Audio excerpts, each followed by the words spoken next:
Le Forum des affaires 2019 de la ZLECAf, qui se tient à la veille du sommet des chefs d'État africains, a réuni ce matin à l'hôtel Radisson Blu autour du président de la République Mahamadou Issoufou, champion de la ZLECAf, des chefs d'entreprise, des hauts représentants des communautés économiques régionales, des agences multilatérales, des partenaires à la coopération, des institutions financières, des universitaires, des représentants de la société civile et des représentants des médias de renommée internationale.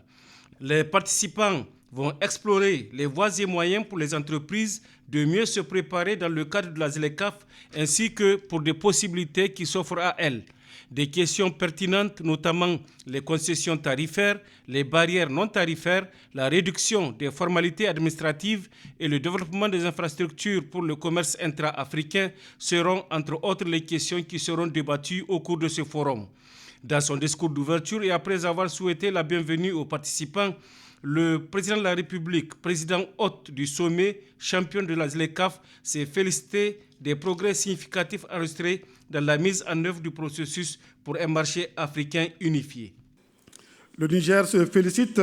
de cette avancée dans la marche résolue de l'Afrique vers son intégration et sa prospérité. Il s'agit en effet d'une opportunité extraordinaire que les responsables des gouvernements, les entreprises, le secteur privé et les acteurs du monde des affaires désireux de pouvoir approfondir, diversifier, ajuster ou orienter leur activité doivent pouvoir saisir. Et je suis convaincu qu'ils doivent pouvoir le faire plus facilement aujourd'hui, à la faveur du nouveau contexte ambiant pour le climat des affaires en Afrique, où nos pays procèdent déjà à des réformes ambitieuses pour créer un environnement attractif pour les investissements. Aujourd'hui, l'Afrique peut s'enorgueillir de l'attrait qu'elle continue de susciter de la part des autres régions du monde. Les multiples partenariats stratégiques qu'elle a pu tisser avec diverses régions du monde sont aujourd'hui confortés par l'engagement de plus en plus grand des entreprises privées d'autres régions, confirmant en cela l'intérêt des acteurs du monde des affaires pour le continent. Mesdames et messieurs, je voudrais relever avec beaucoup de satisfaction certains aspects de la nouvelle ère qui s'ouvre désormais devant nous et que les chefs d'État et de gouvernement africains lanceront officiellement à l'occasion du sommet extraordinaire qui lui sera consacré demain. L'Afrique entrera alors officiellement dans la phase opérationnelle de la zone de libre-échange continentale africaine. Cet épisode ne peut pas ne pas nous émouvoir, car le rêve africain d'un continent intégré dans le cadre d'une communauté économique africaine envisagée depuis longtemps, notamment depuis le traité d'Abuja, instituant la communauté économique africaine, ce rêve se confirme. Pour le président Issoufou Mahamadou, le présent forum revêt une charge symbolique incontestable pour le continent et en particulier pour le monde des affaires qui doit pouvoir tirer le meilleur parti des opportunités qu'offre ce nouveau cadre juridique et politique aux investisseurs intra-africains et d'une manière générale au monde des affaires. Les projections chiffrées sur la mise en œuvre effective de la zone de libre-échange continentale prévoient la création d'un marché africain de 1,2 milliard de consommateurs qui atteindrait 1,7 milliard en 2030 et 2,5 milliards en 2050. En même temps, l'espace africain comptera une classe moyenne croissante de 350 millions de personnes qui devrait atteindre 600 millions de personnes d'ici 2030. Le PIB combiné de l'Afrique atteindrait 2,1 millions à 3,4 billions de dollars américains, selon les projections. Et lorsque les mêmes estimations prévoient une consommation du secteur privé et des entreprises de 4 billions de dollars et un commerce en ligne atteignant 75 milliards de dollars d'ici 2025, l'on peut se convaincre de l'importance de la place qu'occupera l'Afrique dans les décennies à venir. C'est dire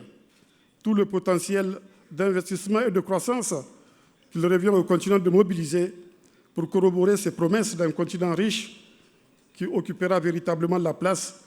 qui est la sienne dans le contexte mondial. C'est en cela que la mise en œuvre effective et rapide de la zone de libre-échange continentale revêt toute son importance. Cette promesse d'une Afrique gagnante, engagée dans des partenariats gagnant-gagnant avec le reste du monde, ne peut se réaliser que si vous décidez résolument d'intégrer le système commercial mondial en vous y imposant grâce à votre compétitivité, car les marchés nationaux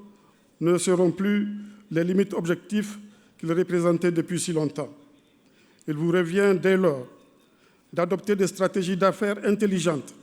à travers notamment la conclusion de partenariats qui vous permettront d'atteindre de nouveaux marchés, comme le suggère d'ailleurs le thème de votre forum, en appelant